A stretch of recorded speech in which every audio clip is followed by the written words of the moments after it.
This is Orson Welles, speaking from London.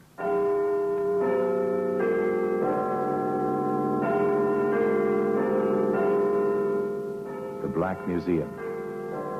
Here in the grim stone structure on the Thames, which houses Scotland Yard, is a warehouse of homicide, where everyday objects, a flower pot, a coffee cup, a curtain rod, all are touched by murder.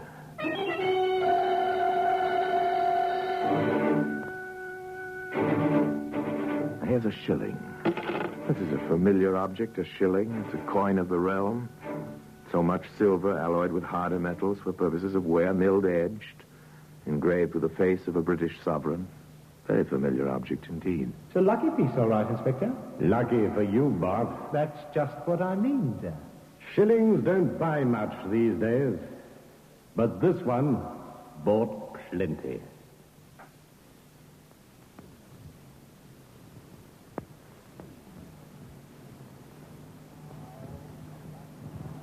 Now, The Black Museum, starring Orson Welles.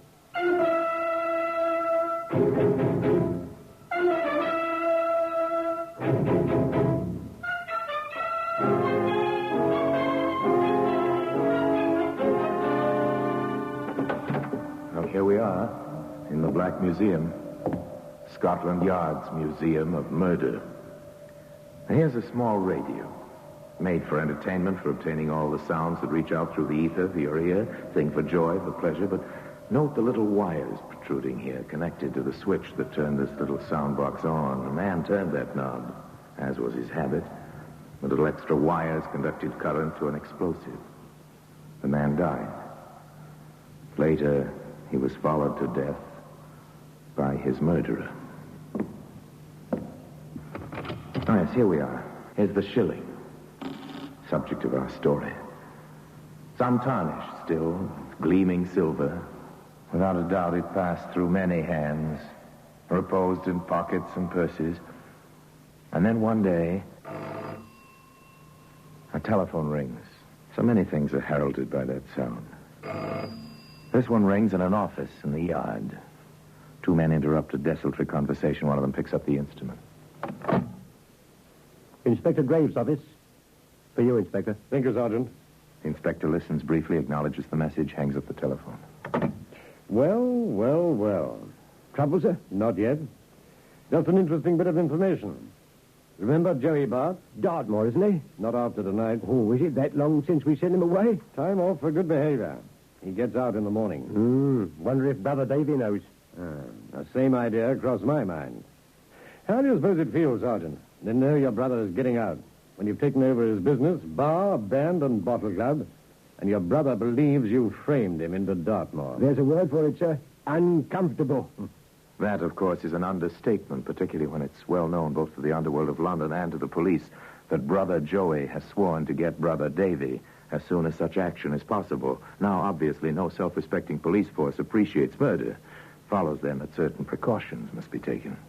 Sergeant, will you arrange for a 24-hour detail to stay with Brother Joey from the moment he leaves the hospitality of Dartmoor tomorrow? Yes, sir. And advise the station house, which covers Brother Davy's rather disreputable club, that Davy is expecting company. Yes, sir.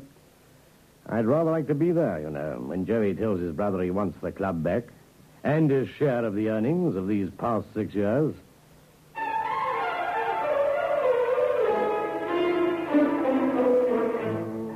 Yes, it must have been quite a meeting. Took place, of course. No question about that. In fact, no attempt was made to prevent it. The police knew when it happened. They knew exactly when Joey Bart walked past the uniformed doorman into the nightclub in question. They so reported to Inspector Graves. It was some 45 minutes later that his telephone rang once more. Inspector Graves' office. Detective Smythe here. The inspector available? Just a moment. Smythe, Inspector. He's on the Bart matter. I'll take it. Yes, Smythe? I'm in Davy Bart's office at the club, Inspector. He's dead. Where's Joey? Gone, sir. We saw him go in. We didn't see him get out.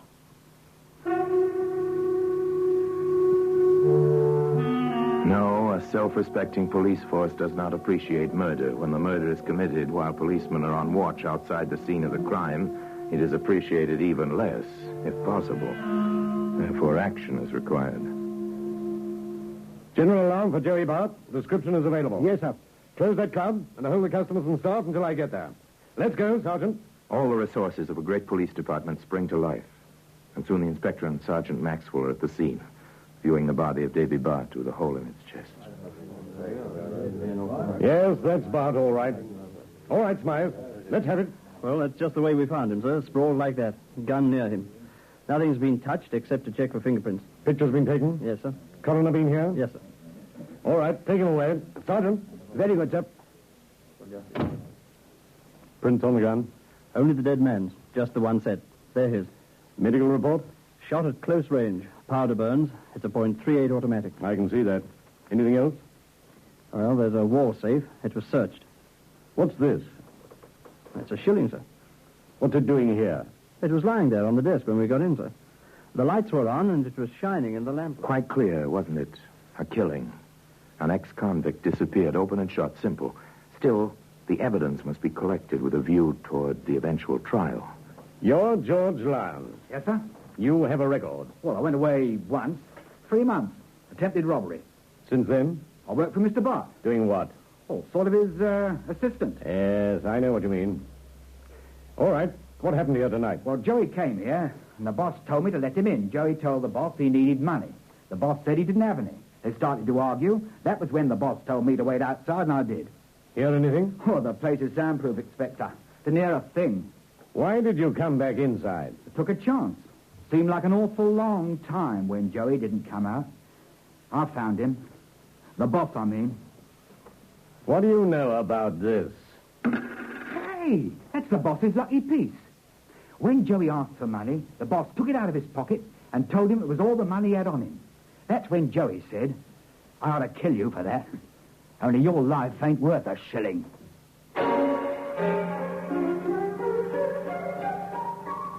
Build the case. Interview the employees. First the doorman. Well, I was kind of surprised, Inspector, but Mr. Bart said let Joey in the club when he showed up. Why? Well, everybody knows, sir. Joey thought Mr. Bart framed him to get the club away from him. So you let him in? So I lets him in. See him leave? No, sir. He must have gone out the back way, through that door. It leads out to the kitchen and the dressing rooms. There's a rear exit, sir, out in the alley behind. Now it's the turn of the kitchen help. The man in the best position to notice anything is the second cook. Yes, sir. That's my position, opposite the door. Did you see anyone go by tonight? Only waiters, and the girl in the show. The girl in the show? Yes, she has a dressing room in the hall. She sings. A name? Miss Fair. Mitzi Fair. Get the girl, Sergeant. Yes, sir. You at your station all evening? The chef, he called me over to taste his dressing. Only once. All the rest of the time, I... Yes, then you must have missed anyone who went through the hall during that time. Well, it was only a minute or two. That would be enough. All right, leave a name and address for the constable on duty. The henchman, Lyons, saw and heard nothing. The doorman was too far away. The kitchen help were too busy. Still, everyone seemed to have known that Joey Bart was there that night. Everyone, including the girl in the show. You sing in the floor show, Miss Fair, is that it? Well, I am the show, you might say. Or was. Yes, was. The club is closed. You'll need another job. Thanks for the 2 weeks' notice. We can do without that. What do you mean, I am the show? Well, I sing with the piano. When the band rests. There's no line, no comics. This place is too small. I see. What's your background, Miss Fair? It was the usual shabby story, the early ambitions, the voice that failed to make the big time, the small jobs to make a living, and the eternal hope for the break. Then the steady work in the club. Any particular reason why Dave Bart kept you here so long? If you mean what I think you mean, there was nothing like that. Did you know his brother? Well, only to hear Davy talk about him. I came here after Davy took over. Your dressing room is out there, off the hall. If you can call a 6x8 rat trap a dressing room, yes. See any stranger tonight? Not tonight. Other nights? Maybe. Maybe not. And if I had, I'd know better than to talk, Inspector. Davy operated within the law, as far as I know. But I've been around, Inspector, and if I knew anything, chances are my life wouldn't be worth that shilling. You ever see it before? Looks like any other to me. I'm told it was Davy Bart's lucky piece. Was it? Well, I wouldn't know. With me, a shilling's a shilling, and they don't come my way easy. A But today, the shilling can be found in the Black Museum. In just a moment, we will continue with The Black Museum, starring Orson Welles.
Inspector Graves waited in his office at Scotland Yard for the report he knew was inevitable, that Joey Bart had been run to earth.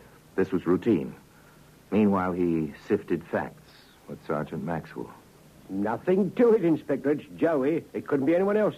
Say that in court, and a smart lawyer will prove it could have been any one of a dozen people. Reasonable doubt, that's all. But Joey said he'd get his brother once he got out. That's not evidence, and you know it, Sergeant. There's plenty of evidence of the gun, for instance. Davy's gun, registered with only Davy's prints on it. The doorman saw him go in. Lyons was there at the beginning of the fight. The open safe. With nothing stolen. At least plenty of money in it, and Joey came for money. He left by the back way. Well, no one saw him. If no one saw him go out, they could have missed someone else coming in. Our case is full of holes, Sergeant. It's not the kind I want to go into. You see, it's one thing to be certain in your own mind that someone committed murder. It's another thing to prove it in court, where your facts are subject to attack by lawyers, subject to the workings of 12 minds in a jury box, subject to the judge's interpretation of reasonable doubt. The inspector knew this. The telephone again. Perhaps this time. Graves speaking. Smythe here, Inspector. We've found Bart. He's holed up in a tenement in the East End, 409 Allison.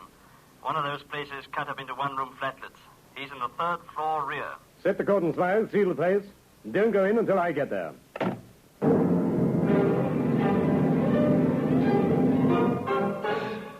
The quarry run to earth, his hole sealed, front and rear, by the cordon of police. The inspector arrives. All under control, Smythe? Yes, sir. He won't get out the back way this time. Good enough. Let's go in. A small, tight group gathers around the inspector. Smith, Maxwell, several uniformed constables, all are armed. They enter the ramshackle building, start up the rickety stairway. Somehow this place escaped the Holocaust of Hitler's bomb. It's old, dirty, dangerous. The landings are illuminated by fitful light from flickering yellow electric bulbs and fixtures that once held gas burners. At the third landing, the group stops. Splits up. Each man takes his station, one to each side of the doorway. The officer with a gun in position to shoot off the lock on the scaly door. The inspector with Sergeant Maxwell and Detective Smith facing the doorway.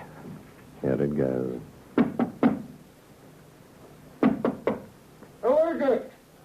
You know who it is, Bart. Police. Open up.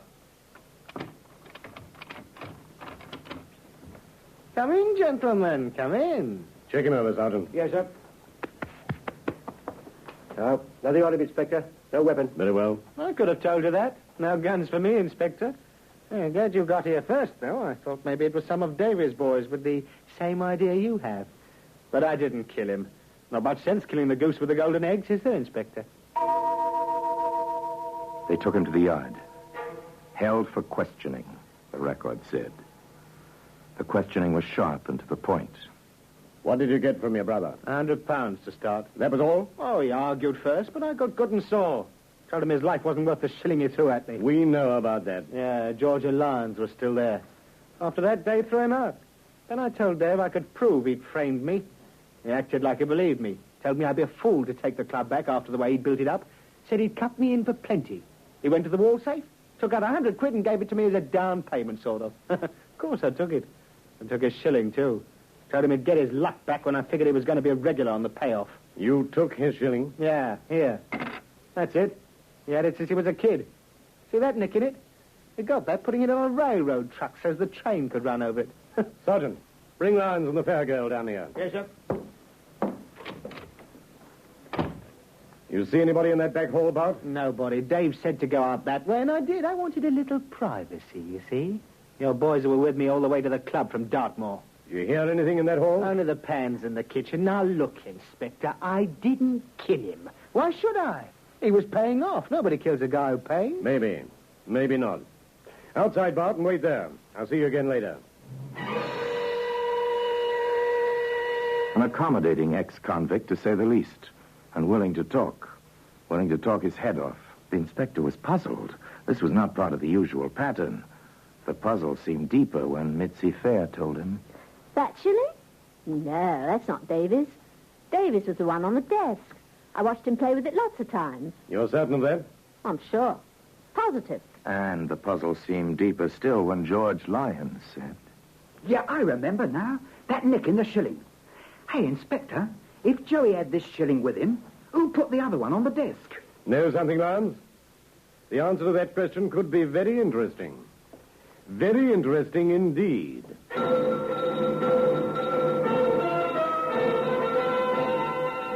A whole new avenue of inquiry suddenly opened up. Suddenly became possible that Joey Bart had not been the last person to see his brother alive. It's a matter of who is telling the truth about those coins, Sergeant. If Lyons and Bart are, then the girl is lying. If the girl is honest, then Lyons and Bart are both lying. Well, how do we find out, Inspector? We take our time. And we let Joey go, for the time being. With a continuous watch on him, of course. Arrange for it, will you, Sergeant? I want a little quiet. I've got some thinking to do.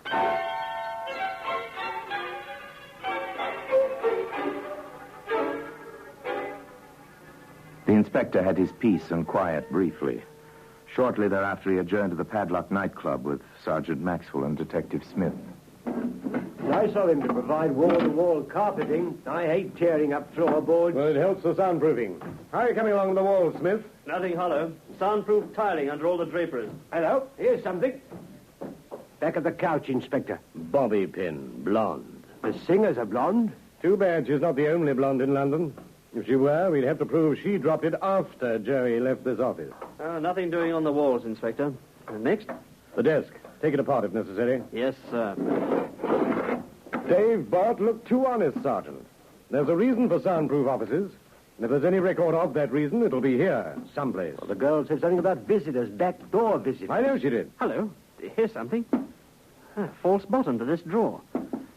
It measures 6 inches deep on the outside and only 4.5 on the inside. Sliding panel? Probably. Sounds hollow enough.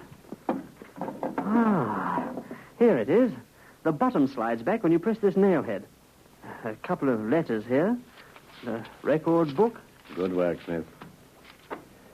Well, Mr. Bart was methodical. Record of payments to the witnesses who swore his brother into prison. Income from various enterprises. Letters. Well. Enough there on the girl to keep her working for free the rest of her life. To say the least. Then it's the girl, Inspector. Or Joey. Or both. Or neither. Lyons? There's a great deal on him, too. His 90-day sentence seems to have covered up a small item which could have meant 10 years. Apparently, several people were interested in the sudden death of Mr. Dave Bart. Shut the drawer, Smith. Leave everything as it was, except for the papers. We'll take those. And as we leave, Sergeant, suppose you forget to snap the lock on the front door. Understand, Sergeant? Yes, sir. It was neat and simple. The bait, of course, was the contents of the drawer. 3 people were interested in what it contained. Given an open padlock, the opportunity to search, the magnet, which was the letters and records in that desk, should draw at least one person back to the room where someone had killed Dave Bart. He left a shilling on the desk. The inspector waited. With him, Sergeant Maxwell and Detective Smith. A dozen assorted detectives and constables. They waited in the silent, darkened nightclub behind the door with its open padlock. They waited in the dark hallway near the kitchen, among the piled-up tables and chairs in the main room. They waited in the echoing, empty club. waited for the sounds they knew would come. Sounds which did come when the safety of night shrouded the street outside. The door, Inspector. I heard it, Sergeant. Crouched in the darkness, they heard the footsteps. Light, tentative. Then bolder, more confident, as eyes became accustomed to the gloom. A moment later... Another one, sir. Quiet, Sergeant. The first intruder was aware of the second. More quickly now, the footsteps came into the main room of the club, crossed the dance floor. Suddenly, the second person broke into a run, caught up to the first.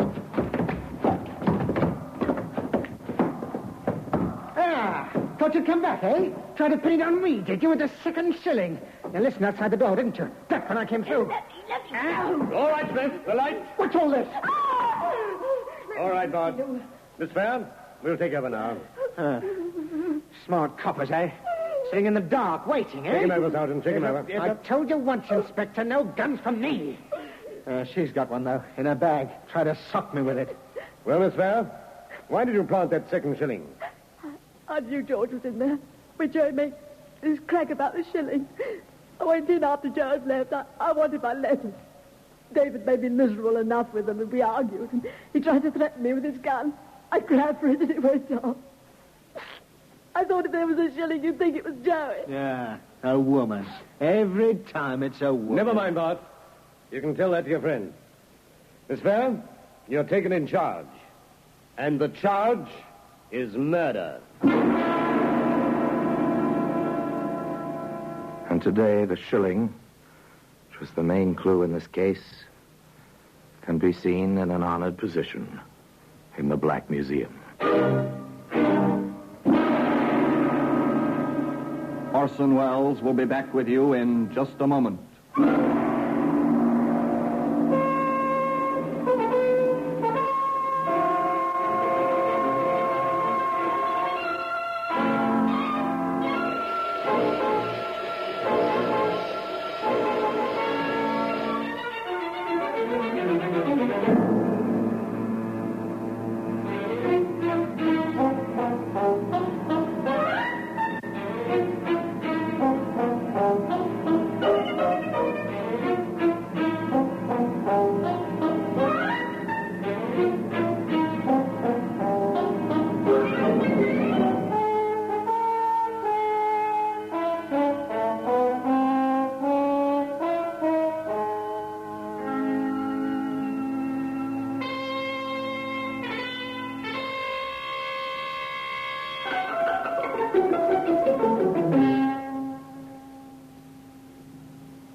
Now here in person is Orson Welles. There was no premeditation, that was clear. And certainly there was provocation. Mitzi Fair went away, convicted of manslaughter. Joey Bart eventually reopened the club, which had been his property in the first place. Seems to be going straight. Only time, and the careful eye of the Metropolitan Police, will know about that. Meanwhile, the shilling, contributed by Joey Bart, remains in its customary place in Scotland Yard, in the Black Museum. Until next time, we meet in the same place for another story about the Black Museum. I remain, as always, obediently yours.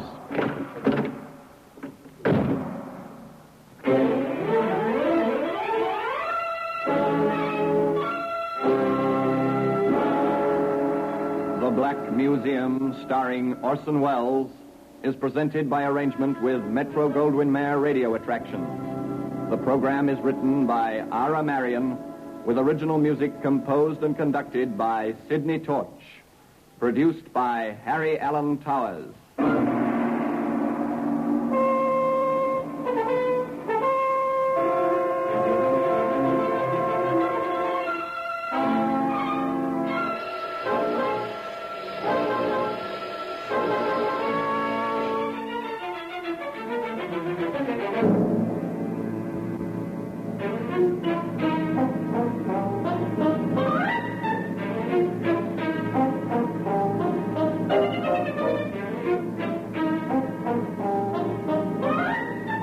Thank you.